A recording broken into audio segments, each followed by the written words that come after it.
Have you been feeling something deep within you shifting? Like you're not the same person you once were, but you're not quite sure what you're becoming either. That, my love, is a sacred journey of spiritual awakening. Let's explore what it really means and how you can navigate or walk through that journey with grace.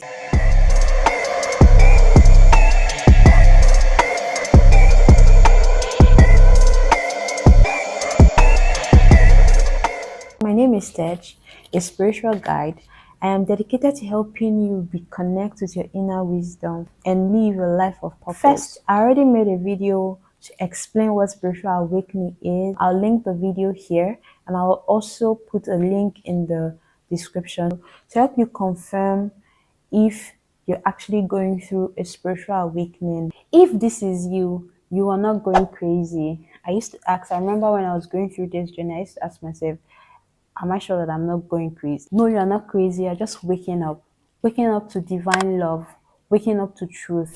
Waking up to oneness and unity consciousness. This video, I'm just concentrating on how to navigate this journey with grace and so much ease. These things that I know now, I'm sure if I knew them when I was going through my own spiritual awakening journey 3 years ago, my journey would have been a lot more. It would have been so much easier for me. It would have been it wouldn't have been as painful as it was for me when I went through it. So the first thing on my list is trust the process. Awakening can feel disorienting, like I said. It would upheaval your entire world as you know it. To turn your world upside down. But trust the process. Trust that your soul is shedding the old you, making space for the true you that is behind, that has been tucked away in the traumas, the emotional traumas, the physical traumas, the wounds, the inner child wounds, the abandonment issues, making space for that part of you to finally come out. Number two, create sacred space.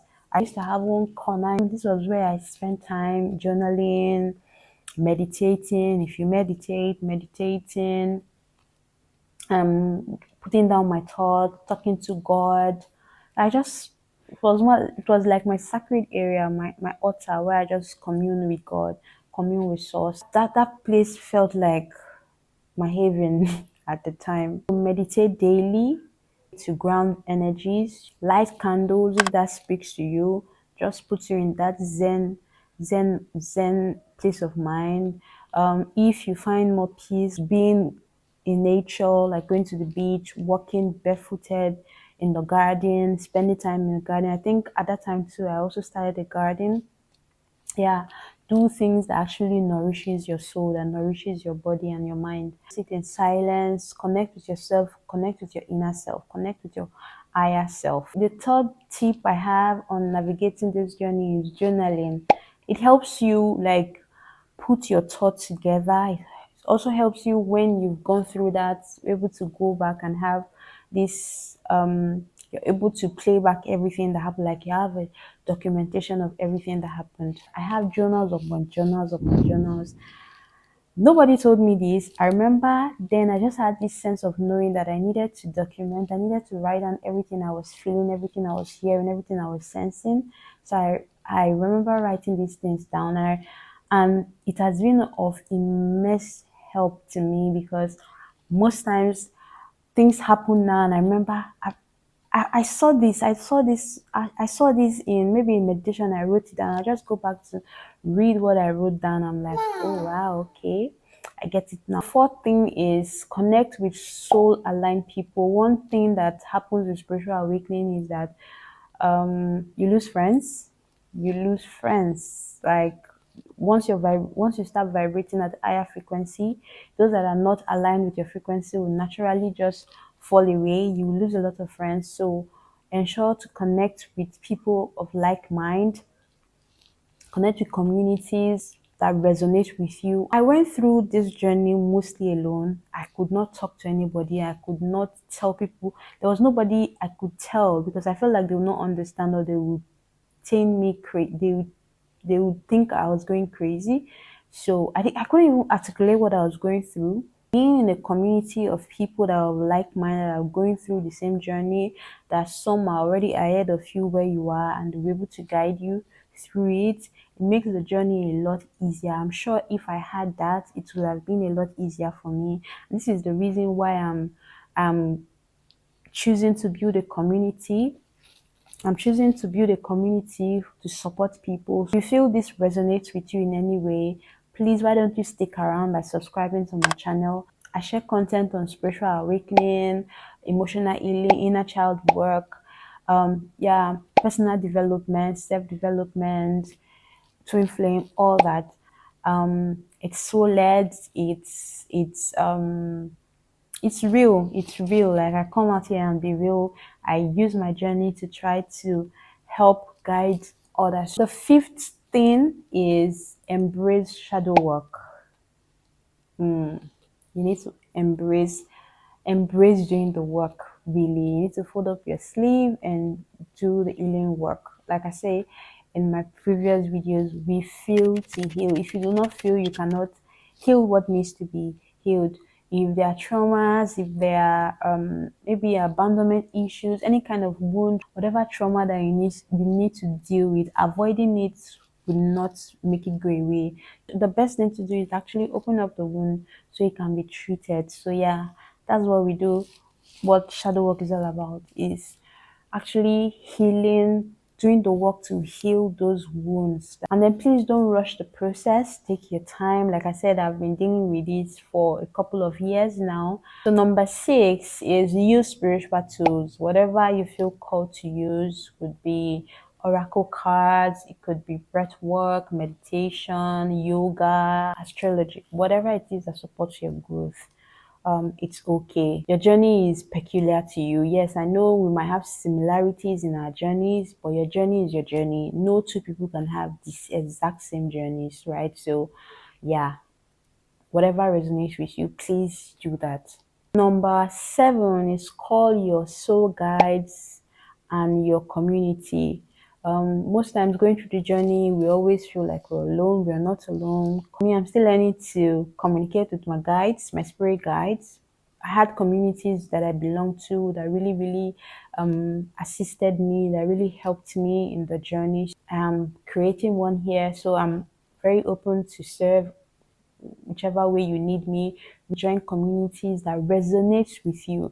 And one thing I'll always say, I remember there was something my mentor, Bankole Williams, told me when I just started this journey. He said, Tej, ensure that whatever it is, you filter it through your heart. If your heart resists it, please leave it for that time being, right? So yeah, make sure, always ensure that you filter everything through your heart, right? If it is a go from your heart, then go with it. If your heart is saying no, please let it be. You don't force anything. Let things come to you naturally, and listen to your heart, listen to your intuition. It will never lead you astray. That is something that has guided me on this journey. I've always known deep down within me that my intuition, that spirit would never lead me astray. So I've always followed my heart. I've always followed my inner knowing. I've always followed the leading of spirit, right? So yeah, call your spirit, your angels, your ancestors, spirit guide, ask them for signs, protection, wisdom, whatever it is that you need. Ask and it shall be given. Number 8, align with your purpose. So as your soul purpose becomes clearer, take steps towards it. Begin creating offerings from your heart, no matter how small. For me, I remember, even though it wasn't clear at the time, I just knew that I needed to start YouTube. I needed to start a channel. I needed to put my phone in front of me and record something. I didn't know what exactly it was. I remember when I filmed my first video, I was like, I'm just filming this video. I don't know what this channel will be all about. So I took the step to create the channel. Number 9, practice compassion, self-love, and care. Block out time to just take care of yourself. I remember I used to, even though it wasn't something that I could do all the time, but whenever I could, because I love the beach. Beach is my happy place. I love to be in nature. I'll just take myself out. Yeah, just take it. Practice self-care, self-compassion. Be compassionate with yourself. Be graceful with yourself. Talk to yourself nicely. Don't say anything that you wouldn't want someone else to say to you. Don't say those things to yourself. So be gentle with yourself and with other people as well. Remember that everyone is on their unique path. Just be graceful. Generally, be graceful to people, be graceful to yourself. The 10th one that I have is stay open and follow your heart. The spiritual awakening is a journey, it's not a destination. It unfolds in layers. So stay curious, stay humble, and connected to love. Let your heart and not your head lead you. Filter everything through your heart, like I mentioned earlier. Let your heart be your guide. Get off your head and into your heart. I woke up one morning when I just started the journey, and I remember Holy Spirit just told me that, Tejiri, do you trust me? I remember I woke up with the word, what was the word? It wasn't confidence. It was courage. Yeah, courage. I woke up with the word courage. And I wrote it down. I was like asking, okay, what does this mean? I said, I need you to be courageous. And also, I'm going to take you through things that are new to you, things that you've not known before. But I want you to be courageous. And then Spirit asked, do you trust that I would not lead you astray? I said, yes. I said, do you trust that even if you go astray, do you trust that I will bring you back? I said, yes. And that has been my northern star. That's been my guide. I always remember that no matter what, I would never go astray. And even if by myself go astray, I trust that Spirit will always lead me back to Him, always lead me back to God, always lead me back to love. Don't force anything on yourself. Only take what resonates with you and leave what doesn't. And most of all, be gentle and patient with yourself. I want you to remember that you are not alone. This is a return to who you truly are. Your soul has been waiting for this moment. So yeah, thank you for walking this path with me. If this video resonates with you in any way, if at this point you have not subscribed, please subscribe. And then drop in the comments, I am awakening, and subscribe for more soul wisdom. Before I go, I'm going to leave you with this. I want you to remember that you are loved, you are guided, and your light is needed. Again, I repeat, you are loved, you are guided, and your light is needed. So until my next video, bye. I love you.